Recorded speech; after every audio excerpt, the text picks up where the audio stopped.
Okay, hi, I'm Cherise Marie, and this week we are going to talk about pin descriptions. I know, you're so excited, aren't you? But a lot of people really struggle with this. What do I write on the pin description? How do I make this amazing so people want to click? So let's talk about that just a little bit right here, right now, okay? Because it doesn't have to be scary. It doesn't have to be freaking you out. It can be incredibly exciting and hopeful and get you the click every time. It really can. So how do we do this? Okay.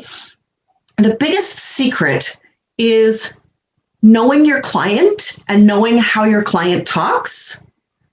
And then the second biggest secret is looking in your niche at the most popular pins and seeing how they talk about their things. So if they're offering similar things to you, that's a good thing, because then you can pick out words that might make sense for your audience.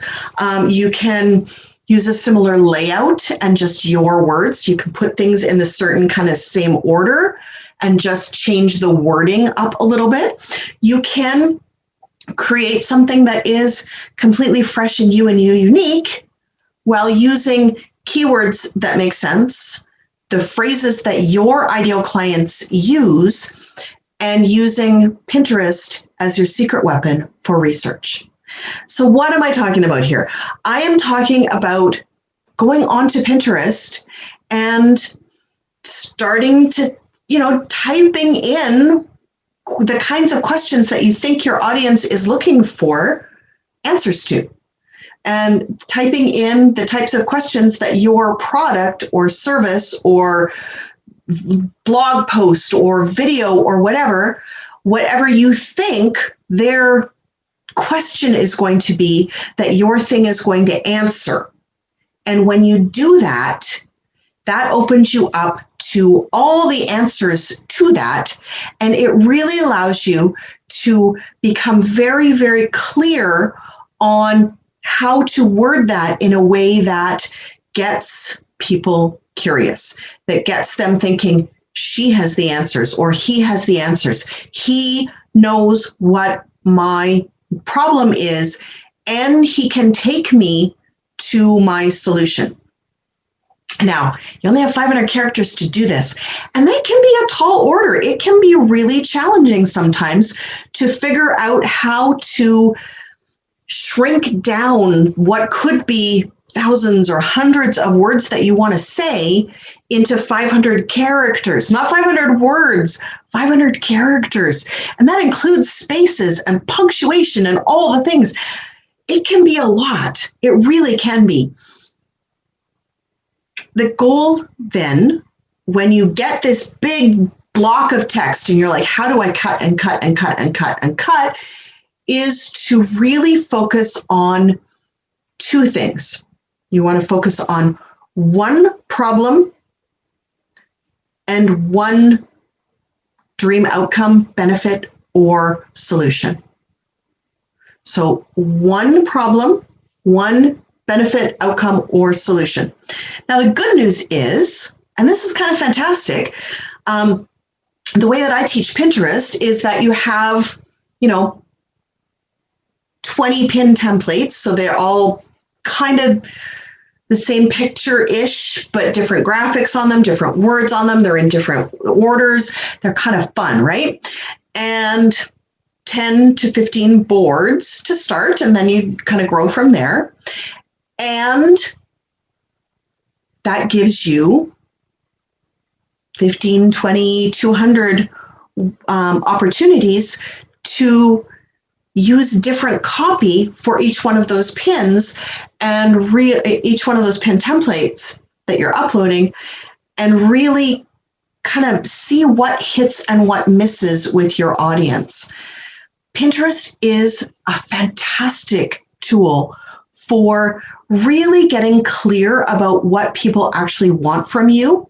Now, it takes a little bit of time. It's not instant, but it is a really great tool for figuring out what people actually want from you, what they will give you their email address for, what they will pay you for. And then it will also really allow you to get clear on the messaging that works. And then you can take that over to your other social media platforms and run with it and expand on it and make it bigger and more impressive. But you've tested it in Pinterest to see what lands and what doesn't land. Now, you never know, something might hit 6 months after you've posted it. That's the beauty of Pinterest. And in that case, yay, you did well. So don't ever think in Pinterest that just because you posted something and it didn't hit right away, that it won't ever, because that's not necessarily true. A lot of times what happens is the algorithm just takes a little while to get showing to people. And so you really want to make sure that you are making that message as clear and concise and unwordy as possible.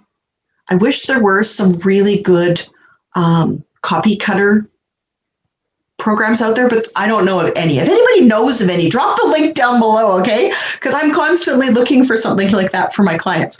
Or if you're an app developer, hit me up, because we might have something to talk about here.